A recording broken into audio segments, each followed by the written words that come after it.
Wait, before we start, do you want a bundle of 30 printable Turkish PDF cheat sheets, teaching you words and phrases for conversations for free? Then click the link in the description and sign up for a free lifetime account to get access. Hey! That was loud. What's up everyone? Nasılsınız? Ben Seda from turkishclass101.com. Hoş geldiniz and welcome back.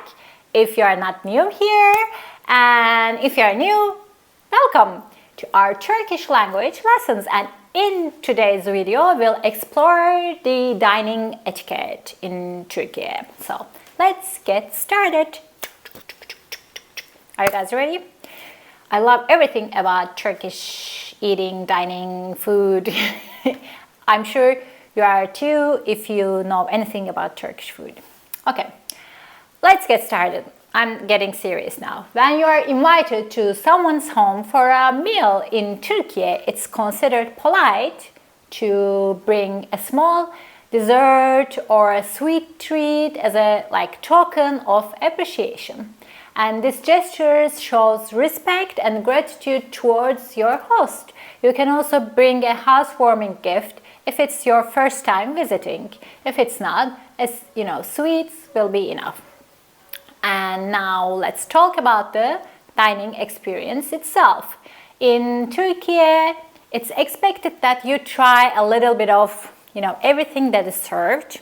This shows appreciation for the effort put into preparing the meal. And I will tell you this with confidence. If you are invited to a Turkish home, expect a lot of preparation. I never knew our style was excessive a little bit till I had to serve my first dinner to my friends when I was living in States. They were kind of shocked when they see my table. To me it was normal, routine, and but to them it was like king's table, from soups to salads to mezes to hot dishes to pilav to dessert. That's how we do it when we invite our friends, so be aware. It's also a great way to explore the rich and diverse flavors of Turkish cuisine.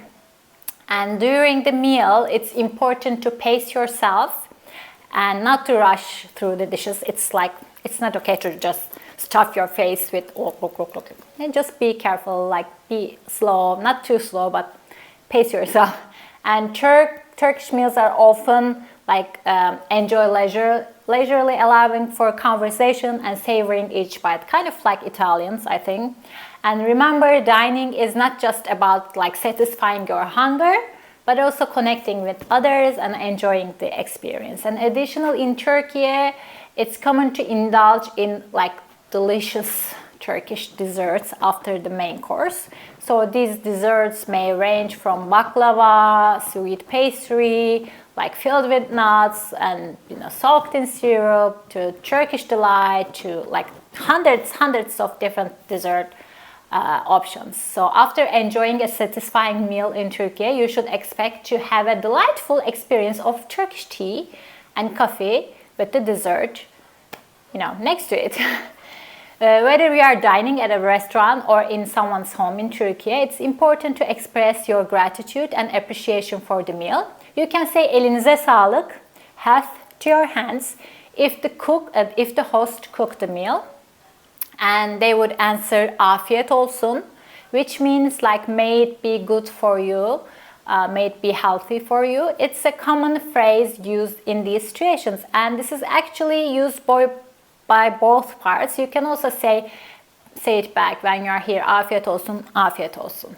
And after a meal, it's common for Turks to express gratitude by saying çok şükür, Allah'a şükür, which translates thanks or thank God in English. And for example, my grandma she used to say çok şükür Allah'ım, bugün de bizi doyurdun, tüm açları doyur, bizi doyurduğun gibi. Okay? Which translates something like thank God, my Lord, you have provided for us again today, and feed all the hungry people just as you have fed us. So it's just some kind of appreciation. And me personally, I don't make that long of a gratitude. But I just say, you know, şükür, çok şükür, like to remind myself. After I eat, I say ay çok şükür, to remind myself that it's a privilege to have your belly full. It's part of the culture, I think. And this expression reflects the gratitude and appreciation for the food and the, you know, blessings received, and it's a way of acknowledging of the, you know, abundance and acknowledging the provider of the meal.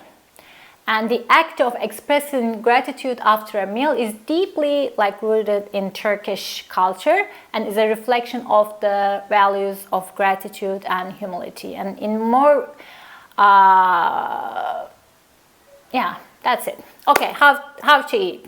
Like in more rural tradition, you can see people eating with their hands.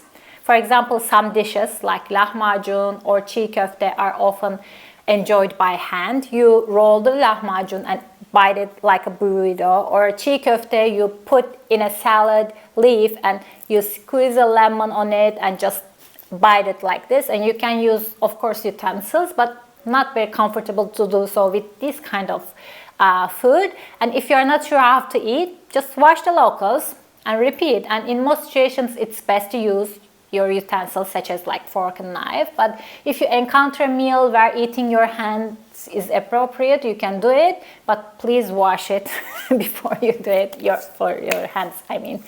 And when using utensils such as fork and knife during the meal in Turkey, it's important to place them back on the plate, not on the table.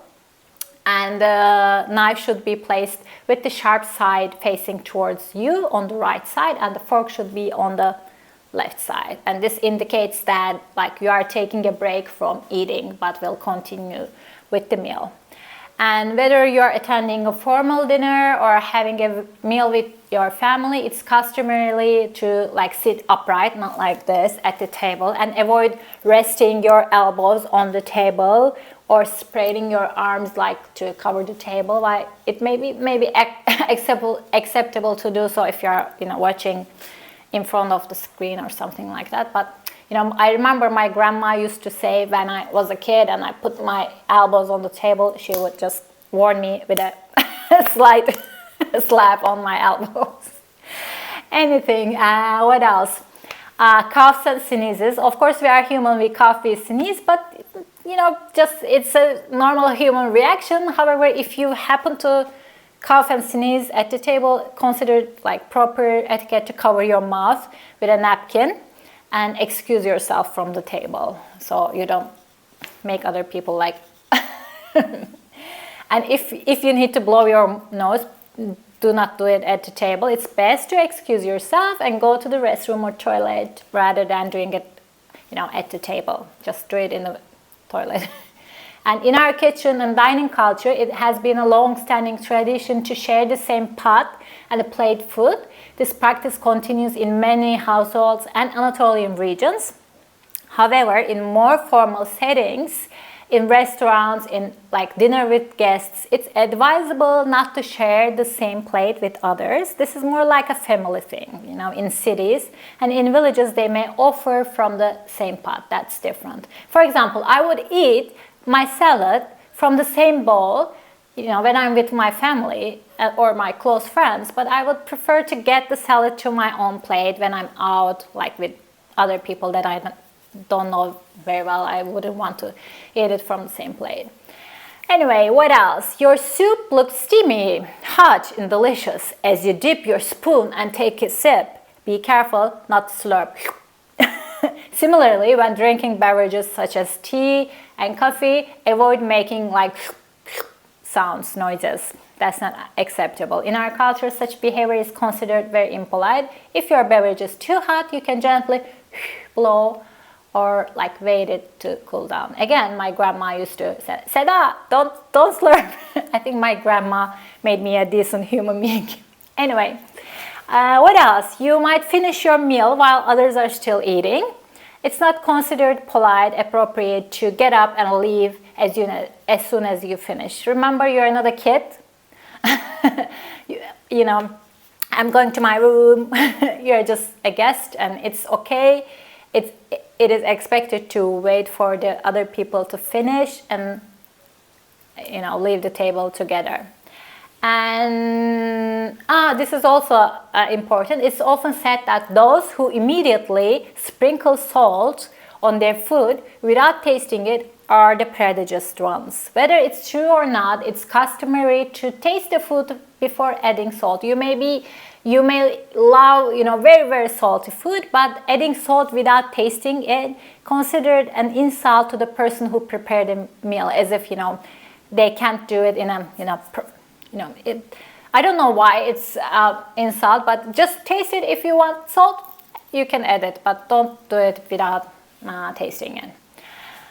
Okay, finally, I want to emphasize that in Turkish culture, it is believed that a guest should always be welcomed with open arms and plenty of food. So if you are invited to a Turkish home or going out to eat something with a Turkish person, don't be surprised if you are offered an abundance of food.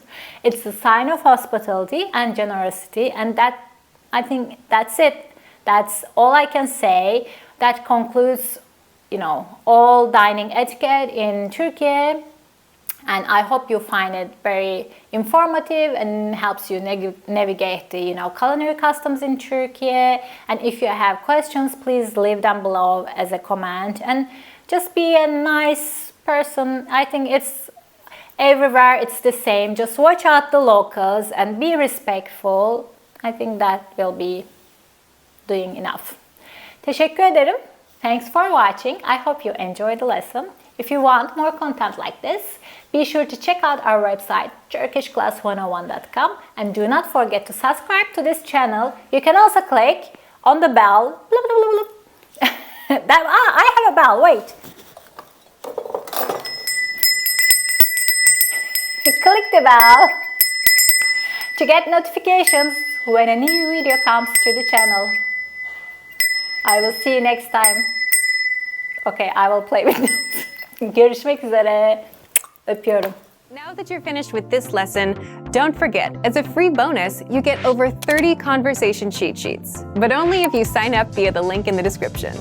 You'll learn how to have flowing conversations and how to answer the most common questions. You can also print out these colorful cheat sheets to keep as physical study material. So don't miss out on this free gift. Click the link in the description and sign up for a free lifetime account to get your PDF cheat sheets.